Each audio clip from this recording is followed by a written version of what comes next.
I'm delighted to join you at this time of celebration.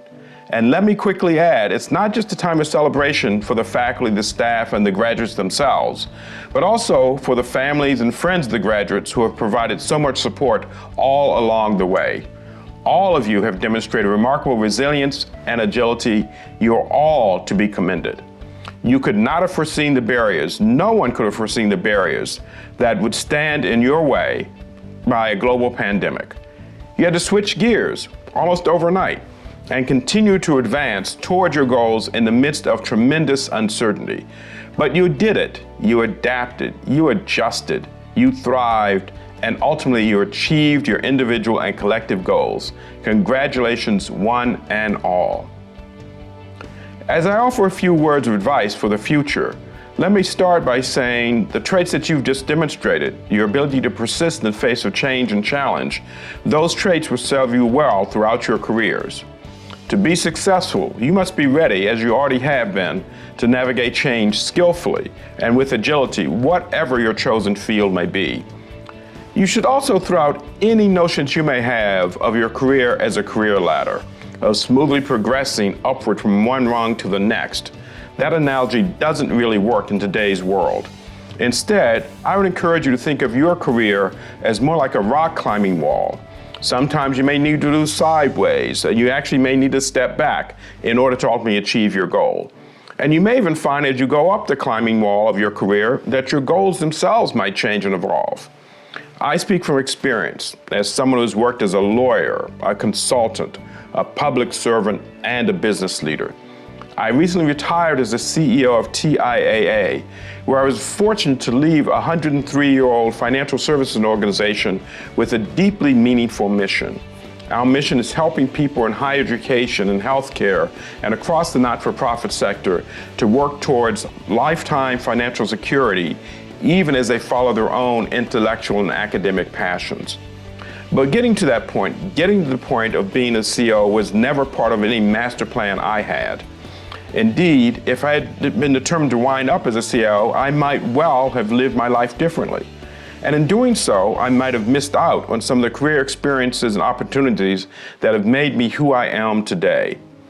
As an example, when I was a consultant at McKinsey & Company, I moved laterally, and some people thought I moved a step down to lead the development of our research and information technology function.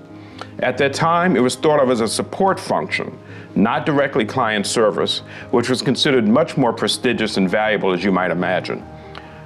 But in hindsight, I was really so fortunate to have that role, as the experience gave me the chance to manage a global team and to get familiar with something that was brand new at the time, this thing called the internet.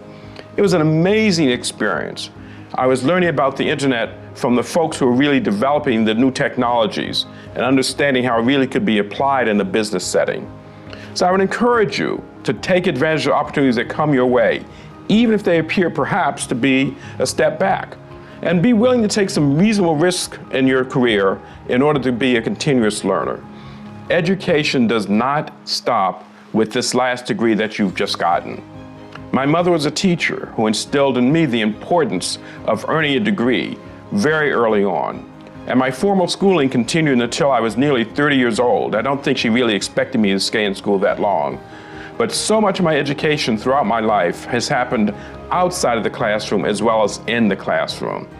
When I was growing up, conversations around the dining room table served as an informal introduction to economics for me, which soon became my passion. My father, who grew up during the Great Depression, was interested in interest rates and savings, and instilled that interest in me as a child. And my desire to keep learning, both in the classroom and outside of the classroom, has never faltered. So I would encourage you too to look at your work and approach your work as a learning opportunity. Learn everything you can about your company, your industry, your colleagues, and the forces that are shaping the work environment around you. Get to know people at all levels of the organization. Do not be an over-respecter of hierarchy. Ask questions, volunteer for assignments, take advantage of career development opportunities wherever they may come, and read widely about your industry and the adjacencies. Think of your career as a journey. The purpose of the journey is to figure out what you want to do, where you like to do it, and with whom you like to work. And recognize that at different points in your life, you may answer those questions differently. I know I did. The key is to always keep growing and learning, and to do so with both ambition and humility and empathy. And often people speak of ambition, rarely humility and empathy, but I find those two traits equally important. Coming out of NYU Stern, you are well positioned to achieve success on the climbing wall of your career. You have spent this challenging time in history thinking about what it means to be agile and to adapt, and you've shown that you can do it. As you now graduate, recognize that the world needs your ideas and vitality. We need your commitment to creating a better future for all of us. So I thank you in advance for the contributions you're going to make. So let me set out now, as you set out on your journey, let me set out to close here by telling you the few messages I wanted to deliver. First, envision your career as more of a climbing wall than a ladder. Be a continuous learner and embrace change and the opportunities that it brings. With that, let me close again by offering my congratulations to each one of you graduates and to your families and friends. This singular achievement is a tribute to your own talents and ambitions, to the support of your family and friends, and to the administrator, faculty, and staff of the NYU Stern School of Business. I wish you every personal and professional success in the days, weeks, months, and years ahead.